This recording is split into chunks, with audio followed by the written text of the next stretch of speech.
কখনো বুঝি তোমায়, কখনো বুঝি না তুমি ভালোবাসো নাকি তুমি ভালোবাসো না। তো বরবাদের এই গানটা রিলিজ করেছে, এক কথায় দারুণ গানটা, এবং এত সুদিং এবং এত শুনতে ভালো লাগছে। হালকা লাইট মিউজিক এবং কি সুদিং একটা গান। এবং এটা গেয়েছে, এটা সোনু গেয়েছে, এবং প্রীতম হাসানের এটা মিউজিক। মানে এক কথায় অনবদ্য যদি বলবো, এটা হচ্ছে অ্যাকচুয়াল রোম্যান্টিক সং। এবং কি লাগছে শাকিব খানকে, আমার তো শাকিব খান থেকে চোখটা সরছে না। দেখো যেটুকু যেটা দেখালো, গোটা ওভারঅল যে যখন গানটা রিলিজ করেছে সেই গানটাতে কিন্তু গোটাটা দেখায়নি, বেশ লুকিয়ে রেখেছে। এটা একটা খুব ভালো দিক যে ডিরেক্টর লুকিয়ে রেখে দিচ্ছে, মেকারসরা গোটাটা রিভিল করছে না।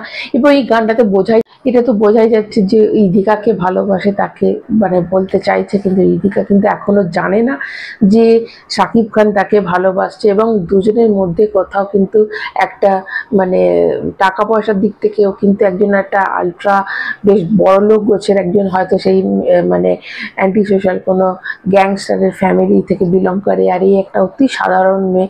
তার ড্রেস আপে কিন্তু মানে ড্রেস আপ এবং তার মেকআপ বলো, তার তার যে গেট আপটাতে আমাদের বুঝিয়ে দিচ্ছে যে দুটো একটা অসম পরিবেশ থেকে তারা বিলং করে। একজন একদম মিডিল ক্লাস, একজন খুব রিচ, এবং কানে যে দুলগুলো পরেছে, ট্যাটু পরেছে, ড্রেসগুলো পরেছে, মানে সত্যি কথা বলছি শাকিব খানের ধারে কাছে কিন্তু ইদিকা পালকে আমার লাগছে না। মানে মনে হচ্ছে অন্য কোনো নায়িকা হলে বেশ ভালো হতো। না, এটা হয়তো গোটা গানটা যখন শুনবো বা সিনেমাটা দেখলে হয়তো সেটা লাগবে না, কিন্তু অ্যাজ ই যখন দেখছি তখন কোথাও মনে হচ্ছে ইদিকা পালের জায়গায় অন্য কেউ হলে ভালো লাগতো।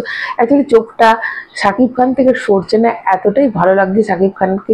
এবং এই গানটা ভীষণ মেলোডিয়াস একটা গান, ভীষণ সুদিং একটা গান, এবং ভীষণ রোম্যান্টিক একটা গান। এবং এই গানটা যে বিশাল হিট করবে নো ডাউট, এটা একটা হিট করবে। এবং সিনেমাটা যে কোন লেভেলে যাবে, মানে দেখো সিনেমার এমনিতেই কন্টেন্ট ভালো, তো সেখানে শাকিব খান আছে, কন্টেন্ট ভালো এবং তার মিউজিক ভালো। এই তিনটে এলিমেন্ট যেখানে আছে, এই সিনেমাকে ব্লকবাস্টার হতে কেউ আটকাতে পারবে না, সেটা তো জানার কথা। তো তোমাদের গানটা কেমন লেগেছে অবশ্যই কমেন্ট করে জানাবে। যারা নতুন তার চ্যানেলটা সাবস্ক্রাইব করবে, এবং যারা সাকিবিয়ানস আছে তারা কিন্তু এটা লাইক দিয়ে যাবে। সবাই ভালো থাকবে, এখনের মতো টাটা।